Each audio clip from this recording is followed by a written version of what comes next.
बेलतोड़ी police थाना से चोरी की घटना उजागर हुई है। पुलिस स्टेशन बेलतोड़ी हद में पांधरी फार्म से एक अज्ञात आरोपी ने 33 लोहे के बंडल की चोरी की थी। इस मामले में फॉक्सको इंजीनियरिंग कंस्ट्रक्शन कंपनी के एक ठेकेदार ने बेलतोड़ी पुलिस थाना में शिकायत दर्ज की थी, जिसके आधार पर पुलिस ने गुप्त सूचना के आधार पर आरोपी का सुराग लगाया। आरोपी योगेश उर्फ लकी रमेश शाह उम्र 27 वर्ष कोतवाली निवासी को पुलिस ने गिरफ्तार किया है। पुलिस से मिली जानकारी के अनुसार आरोपी के खिलाफ चोरी के अलग अलग पुलिस थाने में विभिन्न मामले दर्ज हैं। इस मामले में पुलिस ने आरोपी के पास से 1,86,470 रुपए का माल बरामद किया है। आगे की जांच बेलतोड़ी पुलिस कर रही है। पोलीस स्टेशन बेलतरोडी या ठिकाणी दिनांक 27/5/2025 रोजी अपक्रमांक 325 कलम 308 अप्रमाणे दाखल करण्यात आला। यामध्ये फिर्यादी ताहिर सदबुद्दीन खिलजी वय 54 वर्ष यांनी फिर्याद दिल्यावरून पोलीस स्टेशनला तात्काळ गुन्हा नोंद करण्यात आला। गुन्हा नोंद केल्यानंतर तपास सुरू होता।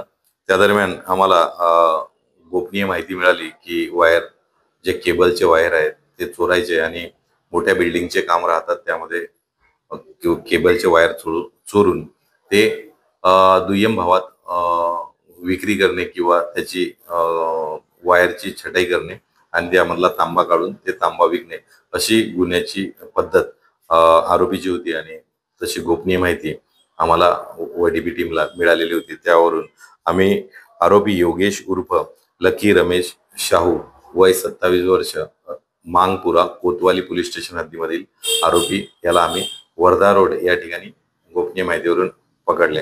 त्याकडून आम्ही माल रिकव्हर केलेला आहे आणि त्याचबरोबर आमचे 2 गुन्हे केबल चोरीचे उघडकीस आलेले आहेत। बेलतरोडी पोलीस स्टेशनच्या डीबी टीमनी चांगली कामगिरी केली। त्याचबरोबर बजाजनगर येथील सुद्धा गुन्हा उघडकीस निघालेला आहे।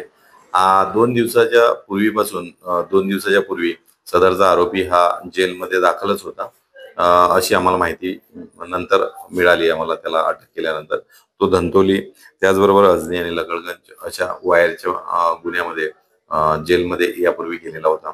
आरोपीची मोडस आहे जे कन्स्ट्रक्शन साइट्स आहेत त्या ठिकाणी जाऊन जे तांब्याचे मूल्यवान वायर्स आहेत ते चोरी करायचे आणि त्यामधले तांबे काढून ती भंगार किंवा इतरस्त विक्री करायची अशी त्याची मोडस ऑपरेंडी होती। यामध्ये तपास सुरू आहे आणि आरोपीला आम्ही ताब्यात घेतलेले आहे।